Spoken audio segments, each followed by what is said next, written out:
Hey everybody, welcome to another episode of That Early Childhood Nerd. I'm Heather Burnt Santee, and lately now I really have to concentrate because I keep forgetting the podcast name when I get ready to do the intro. So I made it, but I feel like I need to explain that too. And on this episode, I've got Sam Balch. Hello! And she's very excited about things today. I'm excited about things all the time. Yeah, so we're actually Especially today. we're gonna talk about an article, Sam, that you wrote for Exchange Magazine. Wow. So the title is Places of Heartbreak, Places of Joy, Considerations for Serving Children Experiencing Homelessness. It says right there by Samantha Balch. That's me. Exciting. I wrote that. So I'm gonna throw the quote out, but then we can kind of go wherever. You know the drill. This is how I love the drill. Okay. So the quote is early in the article, you ask and answer, what then can and should be expected of early childhood educators? Within our programs, we cannot single-handedly reverse every trauma or uncertainty for families experiencing homelessness. However, we have a moral responsibility to respect and embrace the cultural, linguistic, and socioeconomic differences that weave the tapestry of our classroom communities. Wow, I wrote that. You did. It's such a good article. Like we just before we hit record, we're talking about how we both had to reread it before we recorded today, and I was like, yeah, she knows. So make a case for people to listen to what you have to say or read what you have to say I've said about children experiencing homelessness in our programs. Well, first of all, the likelihood that you have served a child that either is actively experiencing homelessness or has experienced homelessness or is going to experience homelessness, especially if you're in the United States, is scarily high. Mm-hmm. When I wrote this article, I used statistics from 2018. So I think that was the year before. So it's about 1 in 19 children under the age of 6 are experiencing homelessness. So it is important to kind of think about what that definition may be. So that could be anything from, like, if I say homeless and your brain goes to sleeping next to a highway, that is one definition of homeless. There's also families that are living together in dwellings that would not traditionally be multifamily dwellings, like a family, 2 different families of 4 people living in a 2-bedroom apartment. Where you've got people sleeping on the couch or that sort of thing, that can also be defined as homeless depending on where you are. Mm-hmm. There isn't necessarily a national definition of it. Kind of depends. And this is all sort of linked into like political things, like what a budget might be. Mm-hmm. So how that's being defined, especially for children, can be a little fast and loose depending on which state you're in. But there's a great likelihood that you have interacted with a child who has unmet needs in terms of where they are living mm-hmm. and if their needs are being met. Right. So to say, no matter what program you're in, if you're in a really affluent area, if you're thinking to yourself, well, these aren't my kids, they could be, mm-hmm. and you might not know it. Yeah. And that's okay. You don't have to know it. Families are under no obligation to share these things with you, but being aware of the diversity in your classroom, even if it's unseen diversity, is going to make you a better teacher anyway. Mm-hmm. Mm-hmm. So keep that in mind. And what is your professional experience working with my professional experience families and children experiencing weird to say professional experience. For about 1.5 years, I worked in a program that exclusively served children experiencing homelessness and transition. So we define transition as that sort of period of they have found a more stable place to live, whether that is they've got vouchers for low-income housing, or they are moving back in with grandparents for a few months. Like they've stopped moving around and they're in a place where the trajectory is heading towards stable housing. Mm-hmm. So that about 1.5 years, I worked in a program that was in a homeless shelter. So some of the children lived in the shelter, like upstairs. Some of the children mm-hmm. came from other places.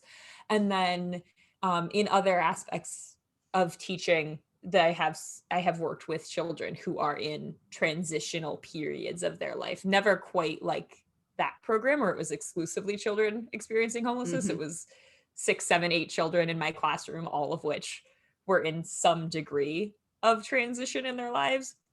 But yeah, I have also I've been really fortunate to volunteer, and we talked about this, I think, or maybe it was on the other podcast, where I have done some volunteer work down at the US-Mexico border with PILA Global's Nest initiative. So those children are refugee children coming from Central and South America seeking asylum in the United States. So they are, again, when you sort of might picture that traditional idea of homelessness, that is a lot of that. A lot in more those, what we think yeah, of. Yeah. a lot more of that extreme disparity. So I've also done some work there, and I know lots of other people have too. I know Sarah Gillum, the the editor of Editor. Exchange, also went to in Samos, I think. Sarah, correct me Yeah, if I'm she wrong. There does were a two in lot of Greece. work for refugees. Yeah, so refugee so families. that's sort of where my work has been. Yeah. So my next question, it will probably get to more of a conversational tone, but I have questions I want to make sure. I like questions. Okay, good. So we're talking about children and families experiencing homelessness. We're not talking about homeless children, homeless families. Why is that Yes. important? I subscribe to this idea of person first language, which a lot of other people subscribe to. It's becoming more of a common thing, and it might feel really awkward at first, especially if you're used to just saying homeless person, homeless child. You're not a bad person if you're saying that. The idea is that we're encouraging you to see someone's humanity first and not their situation first. Or at all. Like, in many ways, it can be helpful to see the situation, which I'm sure we'll talk about, because it gives you a context for maybe some unique behaviors you're seeing or some unique needs that are coming up. And at the same time, their children first, their families first, their people first. They're not defined by their situation forever. Like, you don't want to be defined by the worst thing that's ever happened to you. So let's not do that to other people. Yeah. Let's say, hey, this is a person who is experiencing homelessness right now. Yeah. And we have a local shelter, a local organization that works solely sort of committed to homelessness. And they refer to people as their guests rather than, clients or the homeless. And which I love. And then recently, they did like a Facebook post that was specifically saying, we talk about people experiencing homeless, not homeless people. And in the comments, it got interesting because people were like, it's the same thing. It doesn't make any difference. You're just being PC, or, all the things that drive me crazy. What I love about that argument is, like, when you say it doesn't make a difference, then just do it. Then do it. If it's honestly not hurting you, if you're like, it's the same thing, well, just say the thing that makes the 5 other people more comfortable. Right. Otherwise, you're just willfully being a jerk. Exactly. Yes. I mean, it's one thing to never have considered it. Or never had, no one's ever talked about person first language with you. And there are groups who don't want person first language that have spoken out about that. But in this case, I think it puts the focus on the person first and then their situation second. And it's so important to me in everything we do with children that we keep their humanity at the forefront and that we see them as fully human, deserving of all the things that I feel like I deserve. Absolutely. Absolutely. And so it has really helped me to make that switch. Plus, I think changing the words you use automatically challenges your brain to change the way that it thinks about those words and those things. So I wanted to ask you that. So, okay, next question. I'm just looking at all my highlights. So you say that what strategies can I use when working with a child who is homeless should not be our first or only question. And so maybe that's an introduction to the rest of the things we want to talk about. So what do we need to be thinking about instead, or what would be more effective? I think again, it's always important for me to tell people, if your first reaction is, I want strategies for working with children who are homeless, you are not a bad person for thinking that. Absolutely. And for me, because what that means is I want to help them. Exactly. Right. What that means is I care so much about this child, and I recognize they're in a unique situation that I potentially cannot relate to. So I need to understand better, how do I serve this child? from my own context. Yeah. You're not a bad person for thinking that at all. You're a beautiful, wonderful, compassionate person. My perspective is, if your first and only thought is, I need strategies for working with these children, you're missing their humanity. You're missing best practices in a general sense, because we don't go into education. What are the strategies for working with these 3-year-olds? We go into education with what's developmentally appropriate for this crew, Right. and how am I going to provide an environment that is well supported by materials and Sure. people who love them and care for them and challenge them. Yeah. Or what can I expect from children who have faced trauma or experienced Right. trauma? And what do I need to learn more about, think more about, um, wonder about? How does it make me Exactly. feel? All that kind of stuff is essentially answering that question, but it's going Yep. deeper than just, well, you want to have, Right. You want to have finger puppets, and you puppets want to and have visual schedules. Like, those are yeah, great tools, yeah, but they're tools. yeah, They're not the classroom. yeah, yeah, You also, like, the tools can't do anything if the hands aren't working. So you actually have to be working and doing stuff and thinking about it, yeah. which is why the first thing that I say in the article and that I think about constantly is just asking yourself, what do I think about homelessness? What do I know about it? Hmm. Like, the majority of people, I would guess, that have not experienced homelessness in the United States personally, or like, like a 1 degree removed, like they've never had a friend who experienced it or a family member, will likely buy into the lie that it is a personal moral failing that leads to Hmm. homelessness. It's not your fault for buying into that. We've been conditioned to do that based on the Definitely. political system at large. Yes. And, when you realize that, it's not because people are lazy, it's because the system was not set up for them to win. Hmm. Then you can start moving forward with all of these other things you want to do, because then you're going to stop seeing the parent who shows up late as lazy and not caring, Hmm. but instead understand that that parent has to walk a mile to the bus with their 2-year-old and doesn't have a bus pass, so they have to get all the change out to get onto the bus. Hmm. And then if the change machine isn't working on the bus, they've got to find the change so that they can get onto the bus. And then if the bus is crowded, then they're going to miss the bus and they're going to be late. Like, it's going to lead you to all of these other things that make you a more compassionate person, Yeah. that make you more ready to slow down and work with children and families in the way that they need, and not just families experiencing homelessness, but any family. Right. And you say that at least once in the article, that, anything that we're talking about here that would be of benefit to children who have experienced or are experiencing homelessness, are also good things for all children. Yes, So if we just start to absolutely. treat our day-to-day practice as curiosity, or with curiosity and self-awareness, as much as we can achieve that, then that's going to benefit all the children. And then we'll be ready when that one comes in, or, whatever the number is, to meet them with the same kind of care and respect and curiosity. Yes, and it's so important. And I don't mean that to say that, you are a teacher who's very curious, you've got a lot of reflective practice going, you're setting up environments that are developmentally appropriate. I don't mean that to say that when a child comes into that, like, let's say, perfect environment, they won't have challenges, Right. because trauma is its own beast. It is its own Hmm. challenge. Hmm.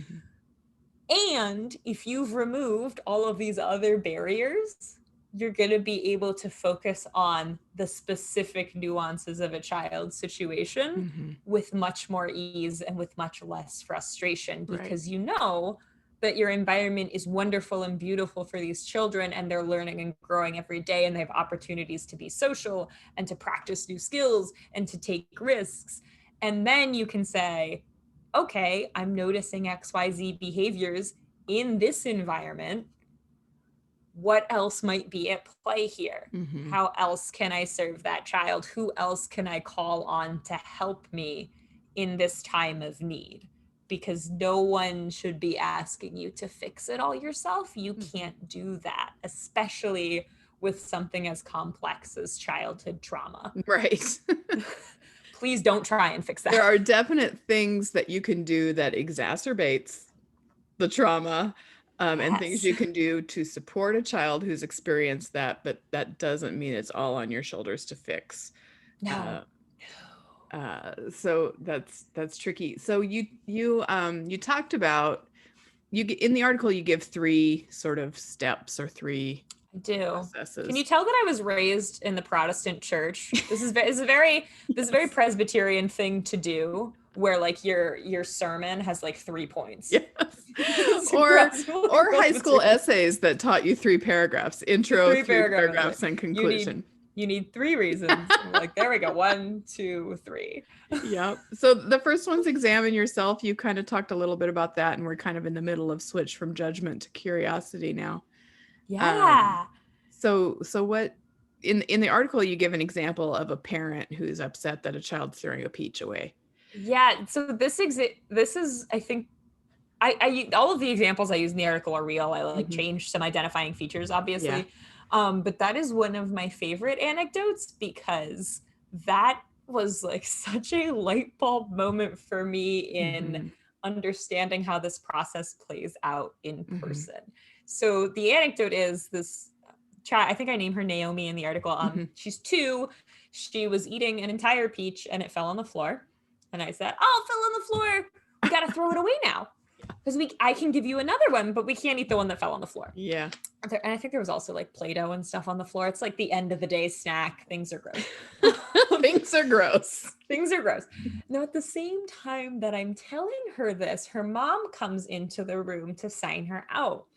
What her mom sees is Naomi taking this Precious peach that looks food. that has 1 bite taken out of it and throwing it in the trash. Yeah. And she basically runs over to her and says, "No, what are you doing? We don't throw food away. Don't do that." And it was a harsh tone. And Mhm. my first reaction was, "What? What?" And I chose to stop instead of saying, "Whoa, Mrs. Naomi's mom, like, don't I talk to her told her that to do way." that. Right. I Yeah. chose to stop and I chose to say, "Oh, that one fell on the floor. And at school, we don't eat food that falls on the floor." And that was all I said. And her mom said, "Oh, okay, it looked good to me." And I feel in a way I felt like a total idiot. I'm like, "Oh, yeah, duh. Like, of course you would think that. It looks good. Yeah. What's a little dirt when you don't know where your next meal is coming from?" This was a family Mhm. that was coming out of food insecurity, Mhm. like pretty severe food insecurity. Like, you know, pot they don't know where their next meals are coming from. Mhm. Nutrition was never on their minds. So the fact that this child would throw away something that had like 1 bite taken out of it, it was fresh fruit, that was appalling to her mother, Yeah. in the same way that the tone of voice felt appalling to me. But then by just having that conversation and learning what her mom was thinking, we were able to see each other a little more clearly. Right. So her mom was able to understand, okay, this school is always going to feed my daughter. And the school's going to give me food too, Mhm. because she lived upstairs. So she had meals every day. So nobody's going to be hungry right now. Yeah. So this sort of health and safety that my daughter's being taught is okay. We don't have to use this survival tactic anymore. And So, but also we don't judge the survival tactic, right? right. But So also, like, there's it definitely probably one of my thoughts would have been you're just going to let your kid eat things off the floor. Um that doesn't what mom so and we come at that from like a health and safety perspective, right. right? Like dirty food is bad for you sometimes. And she was also coming at it from a health and safety perspective because she wanted to have food. Exactly. Exactly. Her Neither of daughter us were needs food to wrong. be to be safe. So both of Yep. us would be coming at it from sort of the Yeah. same intention, but have very different reactions depending on our situations in life. Yep. So when you're able, and this is a skill, I mean, I have been working on this for years and years now, ever since I specifically read it laid out like this, switching from judgment to curiosity. Hmm. There There are times when I don't do it well. And this isn't to say that you will never have another judgmental thought in your entire life, because you will. And you do all the time. And it's okay to have judgmental thoughts, because that's your brain trying to notice a pattern. What's not okay is when you act on that without thinking about the other person's humanity, which is really what this is all coming back to. Right. So, when you've got a child, another example I give, I think in the same sort of section, is that there was a parent who would come in with her daughter, and her daughter was always dressed really well.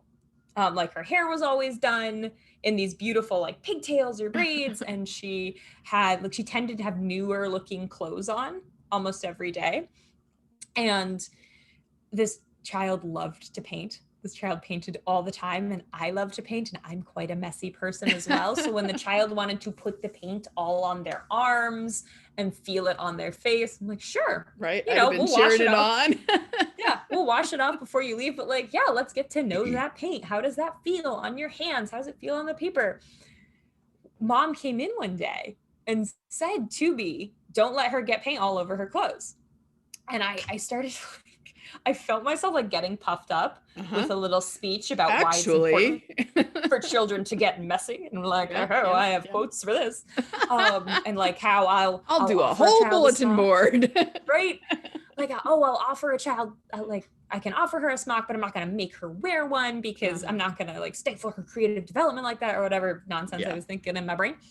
And instead I didn't say anything. And then the mom kept talking, and she said, I dress her real nice for school, and I can't be spending my money to do laundry every day. I was like, yeah, of course you can't. Oh, wow. Like, yeah, oops, I am a jerk. And I'm not a jerk. I'm a person who was thinking in one context and not thinking in another. Yeah. And when I chose to stop and listen, this made perfect sense to me. So then I explained to the 2.5, 3-year-old, if you want to paint, look at all these old t-shirts I have. Which one do you want to wear so that your clothes stay so nice and neat? Because I know you love your clothes being nice and neat. And she was totally fine with that. Once I was like, please put this shirt on. She's like, yeah, okay. I don't care. Right. And I had to, come off of my little high horse of theory and practice and come back to reality of mom places such a high value on school for her 3-year-old daughter. She specifically makes sure her daughter looks good for school. So that her daughter feels good for school. And it's like, you are going to the special important place. You are going to look nice for the special important place. Right. And she's probably worried about stigma. 100%. And she's probably obviously about laundry. But also maybe, I'm not super confident that I'm doing the best thing for my kid right now because of our situation, but at least I can dress her. I can make sure she looks neat and ready for school. And that when people see her, they see a child who looks neat, who is clean, who is showered, who has had their teeth brushed, who is in these clothes that don't have holes, that don't have stains, that fit her well. So to just listen for a second and make that switch. And I think a lot about how my relationship with that parent would have been different if I hadn't listened, and if I had instead come at her with all of this like theory and, jargon, and basically wrote her off. And if I had said, oh, what you want isn't good enough because I know what's developmentally appropriate. Like, Samantha, who the hell are you to decide that? What you want for your child is wrong. Right. Like, that child was able to paint as much as they wanted to. Yeah. They had a lovely time. Yeah. We made a system that worked for them because I chose to listen instead of thinking that this parent was so stuck up and didn't understand what they were talking about. Right. So it's not easy. It's absolutely a skill that has to be practiced. Yes.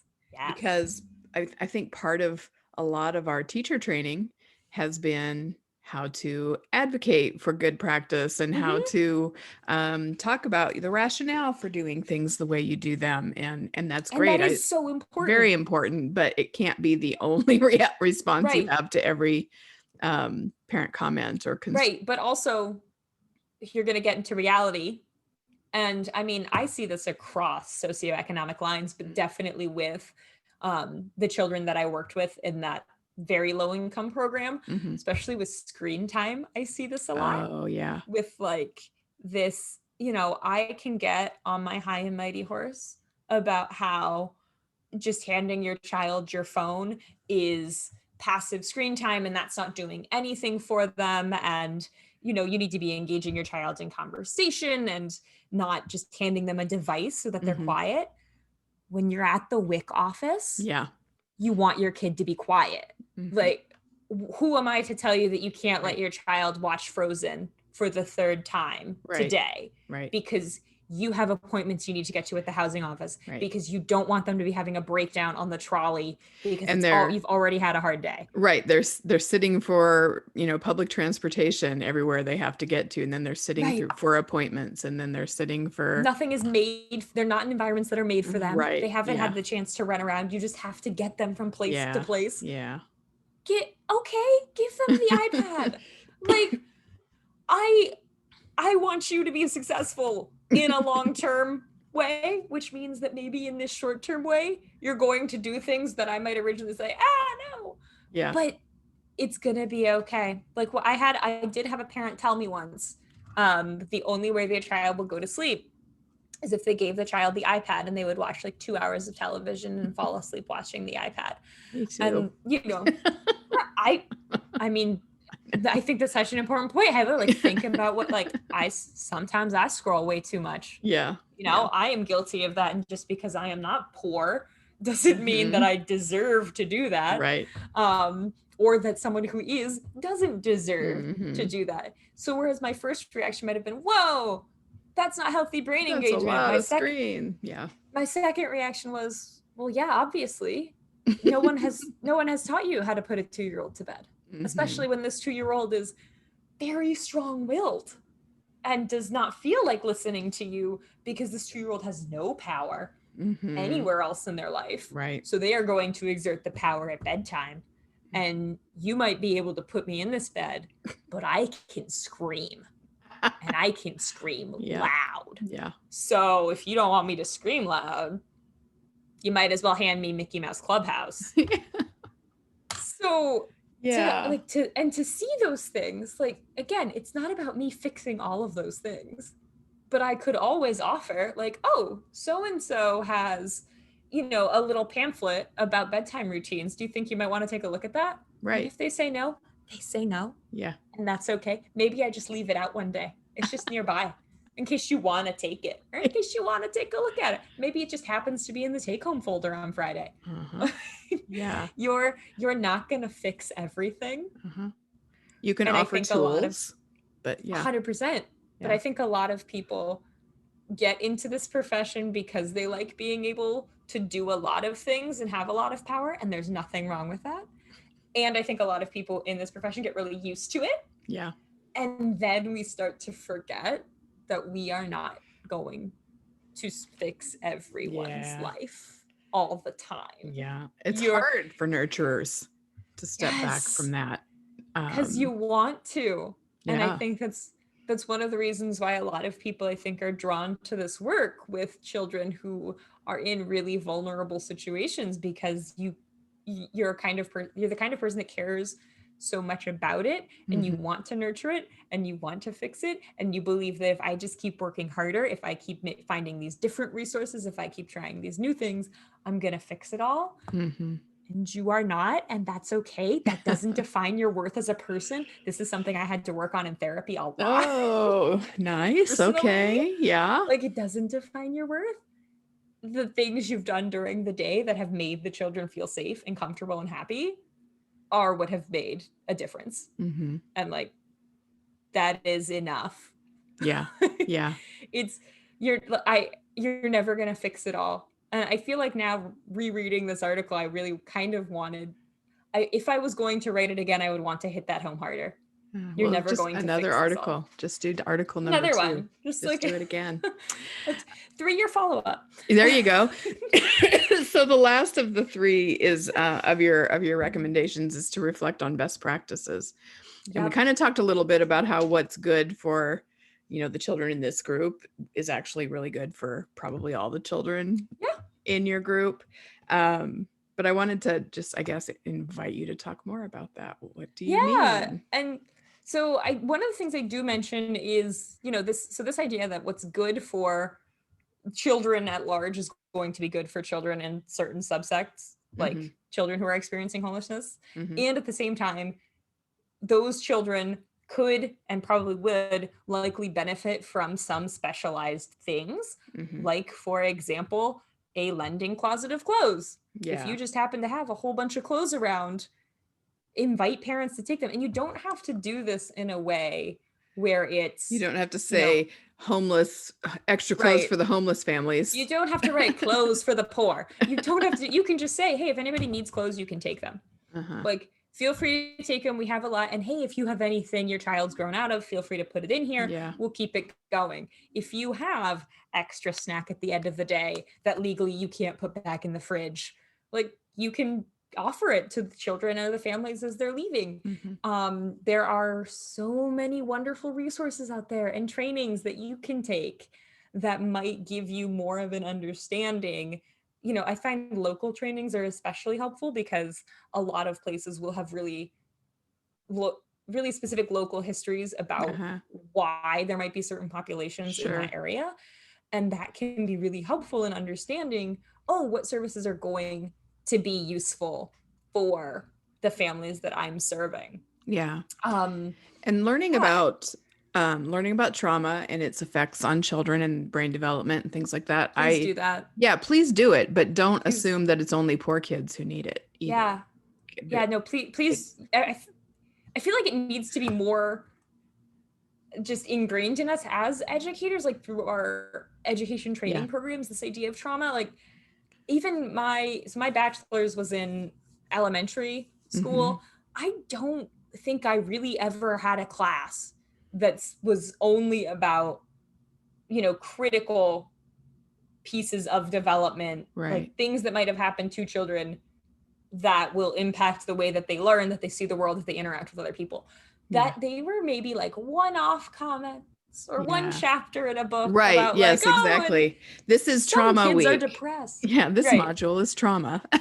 And it's way more complicated and nuanced than It that. really can be woven into every other topic we're teaching about 100%. And because it should be.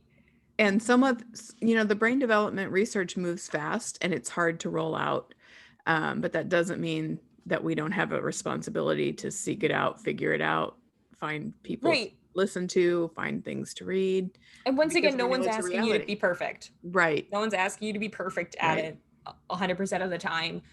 We're But asking seek to you, understand. It's curiosity, yes, right? it's that same thing. The two big things that I would recommend to anyone are looking up adverse childhood experiences, Uh-huh. so ACEs, or an ACE score. I always recommend doing it on yourself too. Mm-hmm. You can find these are free resources, and then there are obviously like more in-depth ACE trainings that you can attend if you'd like to. But at a very surface level, it's a series of questions about things that happened in your childhood, and every answer you give is a certain point, Mm-hmm. and the more points you have, the higher your ACE score is. And And a high score is and bad. a high High score has score is dangerous. a higher correlation with not just behavioral, like you're more likely to be you're more likely to have a dependency on alcohol or other substances, Uh-huh. but also you're more likely to have cancer and like other Uh-huh. physical ailments that you might not immediately connect with Mm-hmm. something that happened in your childhood. Yeah. And again, it's not like a prophecy. It doesn't guarantee that that will happen, but Yeah. it does say, hey, there's a lot of interesting research about how if a number of these things happen to you in your youth, you could be seeing the effects in ways you don't even realize when you're older. A really great book that it's heavy, and it's a heavy book, both like in the way it's written and in the topics it's discussing. The Body Keeps the Score Yeah. is all about trauma. Something I will always remember from that book that I had never consciously thought of is the fact that you Like every person begins forming in their grandmother's body. Oh boy, yeah. Because when your mother was in utero, people with ovaries are born with all of the eggs they're going to have in their lifetime. So the egg that made you was inside of your grandmother. So everything that happened to your grandmother also happened to you. You just weren't there for it in this form. And I read that and it blew my mind, people. I was like, whoa. Yeah. So things like stress, things like traumatic events, like all of these things, you know, there's a reason it's generational trauma is a real thing. So to see it written in that way and to start to really have an understanding of generational poverty and, you know, the reasons why it's not just undone. Yeah. You know, with a new child. So interesting. Highly recommend that book. Yeah. The second thing that I would say look up is trauma informed care. Right. Which is I feel like I'm seeing it more and more lately, and I feel like I'm also seeing it sometimes not used very well. Yeah, it's become one of those buzzwords that people hook onto. A lot of times it's a funding source requirement or something you think is going to make it look good on your grant application. That early childhood is so good at taking those words and not necessarily understanding. We sure are. What is it? I have to look up. I want to say it right. Yeah, the National Child Traumatic Stress Network has a lot of really great resources on things like trauma-informed care and traumatic stress and early childhood, all like woven together. Yeah. The majority of them are free. Yeah. So if you are the kind of person that's like, I want to learn more about this, and I hope you all are that kind of person, even just you have like that little inkling of curiosity, right. Highly recommend looking at their webinars and their printed resources, because you can learn a lot about not just like the brain science behind it, but also like concrete actionable steps of, oh, maybe having all of these choices in my classroom is a bit overwhelming for a child that's never been in a space that is sized for them. So maybe I'm going to pull some of the materials back or only offer some of everything, but not put all of like the animals and all of the blocks out. I'm going to put some so that I can legitimately teach the children how to play with them in a way that's safe. Because I know for me, one of my big learning curves was obviously every child knows how to play. Sometimes the play they're going to gravitate towards is throwing things, because that's a great movement. That is so much fun. And if you throw the blocks, someone can get hurt. Yeah. So I was dealing with this whole like, I'm trying to stifle their play, but I want to keep them safe. And I'm like, okay, we'll teach them how to play with the blocks in a way that's safe. Yeah. And then hand them things they can throw. Yeah. You can do this. You just have to do it. Right. And sometimes it's just like you said, the number of materials is so overwhelming. So you can start with just a smaller selection of blocks and sit with them and watch them be a part of it. Yeah, be a part of it, and then know that there's more over here, and then it's not quite so and more of a focus on what can I do with these materials. Right. Yep. Because I think, and this I guess is sort of like that. Like when people are like, what are those concrete strategies? I will say one of the things that I noticed was the children fluttered from thing to thing very quickly. The children that I worked with, which makes perfect sense. There is an overwhelming amount of choices for them to choose from that they want to have. Yeah. And that is great and wonderful. And they hadn't been around a lot of those materials before. So I had to pull back myself and pull back some of the materials to then almost in like that sort of proto Montessori style, like I'm going to give you a lesson on these materials, or just like create a space where you're free to explore the Play-Doh with me so that I can tell you, please don't eat that. It will make you sick. Because if I'm leaving them to do it by themselves, they don't know that yet. Right. They haven't played with it before. Right. It looks a lot like food. It looks like food. It smells like food. I'm gonna eat it. Sometimes, yeah. I think about, so I grew up really poor, and Even, I was 19 when I got married and still pretty low income, but no food insecurity. We had shelter, just, we were students.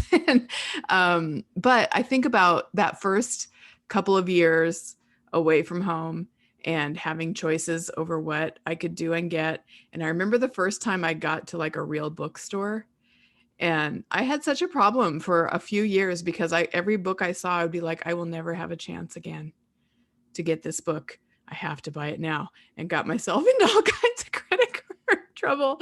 But I think about that when I see kids who maybe haven't seen the kinds of materials that we have, or we bring out something that's brand new. If they're not used to having any power over those choices, or haven't experienced the consistency of these things will still be here tomorrow if you didn't get to do everything today, I think a lot of Yes. that flitting around will settle down eventually. That is such an important point. That actually reminds me of another story. I think I might have told the story before, but it is one of my students who was, and I assume will always be, a little spitfire. He was building with the magnetiles, which he loved, and he hadn't cleaned up his snack.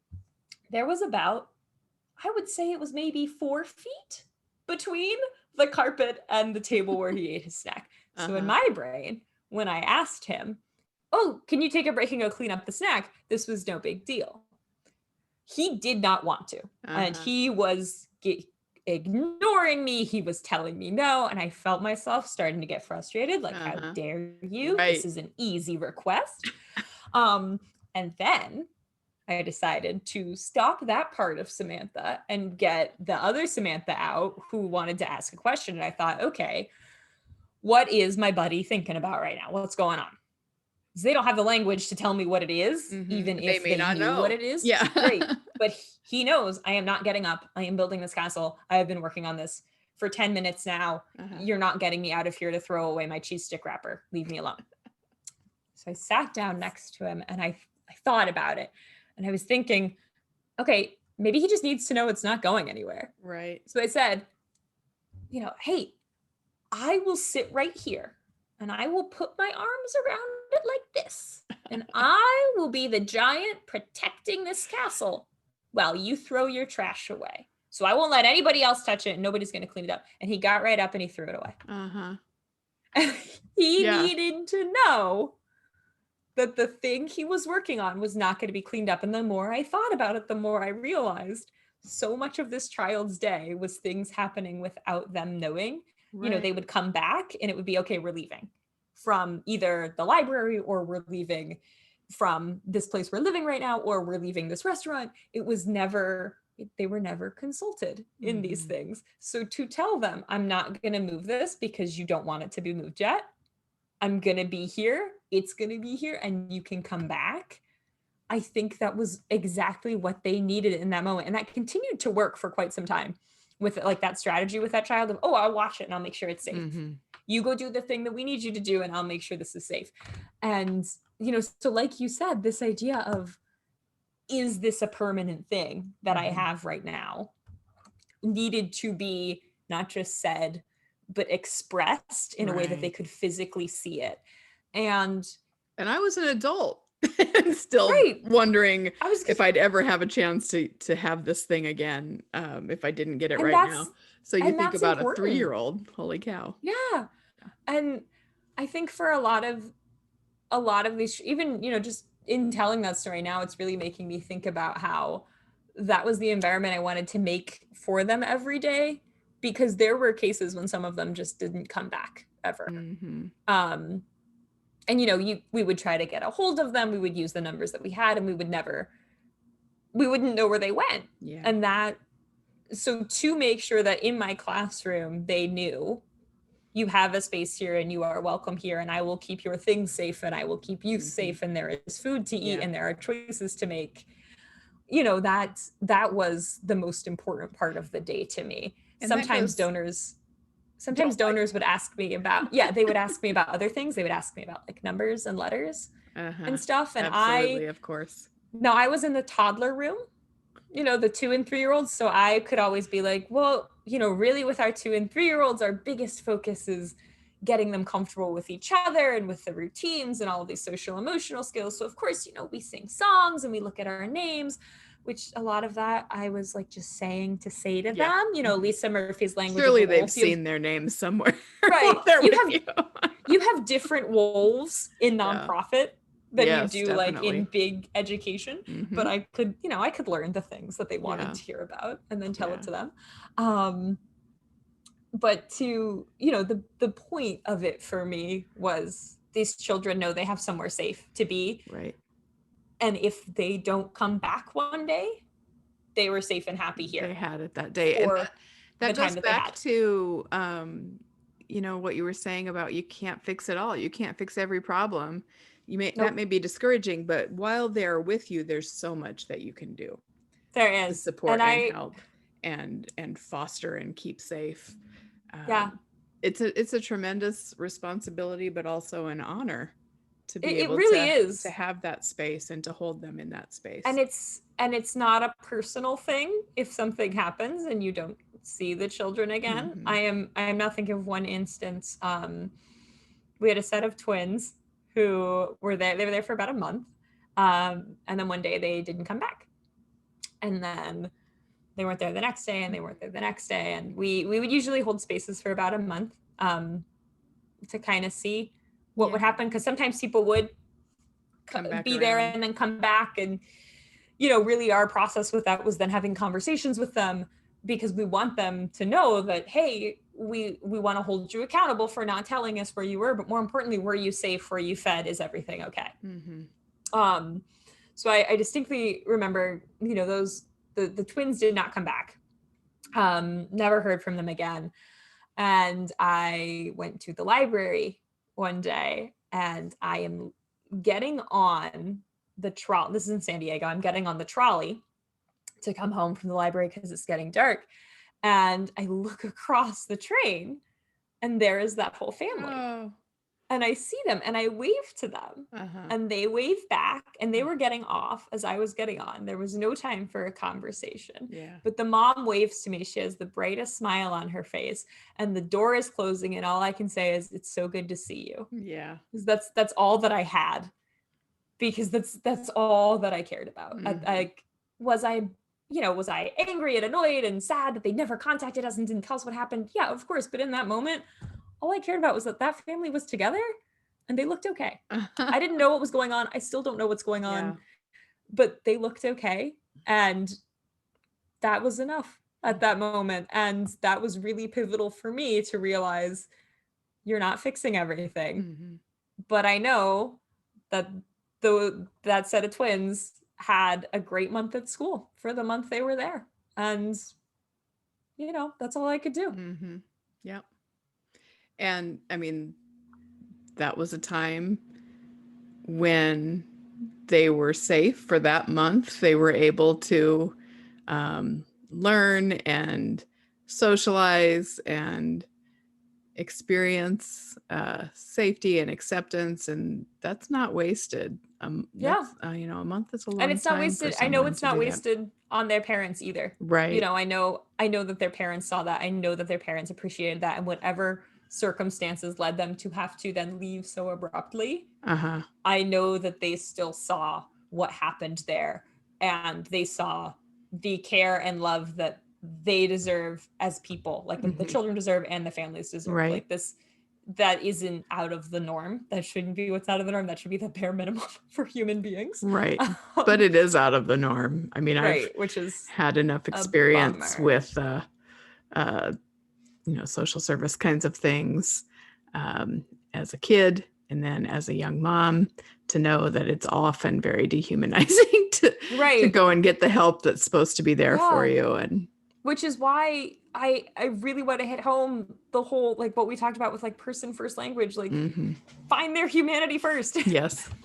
find who they are beyond the situation, and that's when you're going to form relationships with people. And when you're to feel most comfortable, it requires a lot of vulnerability and a lot of unlearning for a lot of people.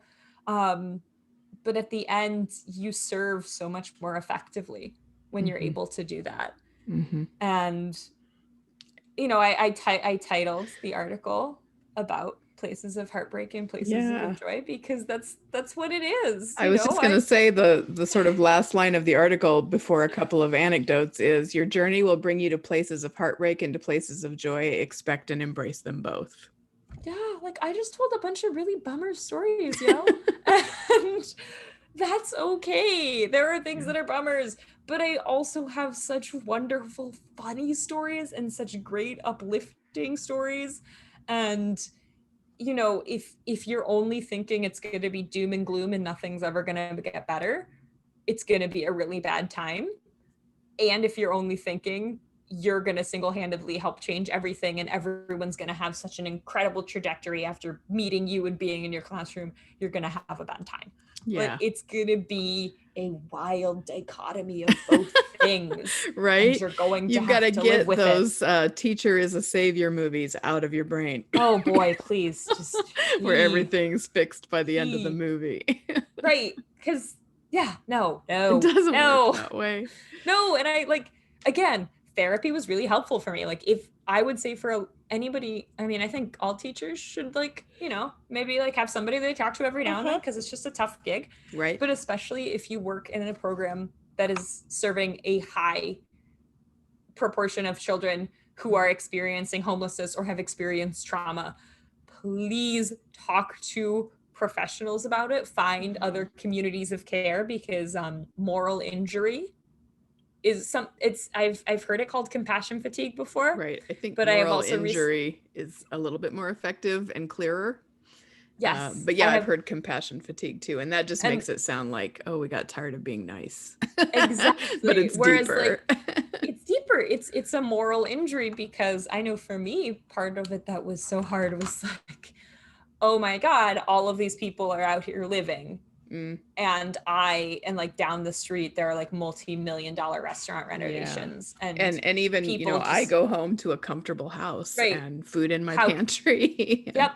And so to sit there with that by yourself, don't. I'm telling you, please don't. You can email Heather, and Heather can give you my email, and I will talk to you about it, because don't hold it all. It's too much. Yeah. It's too complex. People were not made to understand suffering on this scale. Right. So you have to talk to someone. I'll be the first one to tell you that a bubble bath and wine is a wonderful way to take care of yourself, but there are some situations that just need a little bit deeper, more intentional self-care than getting in the tub every night. Yeah. Which I do. It's important work, and it's great work, and you have to take care of yourself if you're going to keep doing it. Keep doing it. Absolutely. Yep. Yeah. So do you have a last thought or anything you wanted to get to that we didn't? We should probably wrap it up. I feel my last thought would be and you did not mention this, the reason this article was written is because of Heather, dear listeners, because she asked me if I wanted to co-write an article with her. And I thought that was the coolest thing that had ever happened to me. And I was like, yes, I'm so excited. And then she was like, I can't do it. You should just write it. And I was like, oh, I can't do that. And guess what, people? Yes, you can. Yes, you can. Si se puede. And so I did. And I wrote it. And I was like, but they're not going to want it. They're not going to want it. It's a good article, Sam. Nobody knows who I am. Yeah. And they wanted it, and that was really cool. So thanks, Heather. That was really cool that you A, wanted to write with me in the first place, and then B, thought I was good enough to do it on my own. Absolutely. That was really cool. Because I have now written for Exchange 3 times. Yeah. And that feels really exciting. I thought you had a couple more. Yeah. I did. And I got to be the quote today, everybody. Dreams come true is what I'm saying. It's really exciting stuff. I didn't know that would be so exciting for you. We'll work your quotes into a couple more episodes just to keep this high going. Just keep you rolling. All right. Thank you, Sam, both for the article and for recording this episode. I think it's just powerful to have your insight and your perspective and your experience and also your heart. Thank you. I think the only other thing I would add is like this like scratches the surface of everything that goes into this kind of work. Like there are so many great people out there that are also doing this work in many different ways. Listen to them too. Yeah. Go find them. Yes, there are voices. Follow them. All right. Well, thanks again, Sam. Thank you. Thanks everybody for listening to another episode. We'll see you next week. Bye. Bye.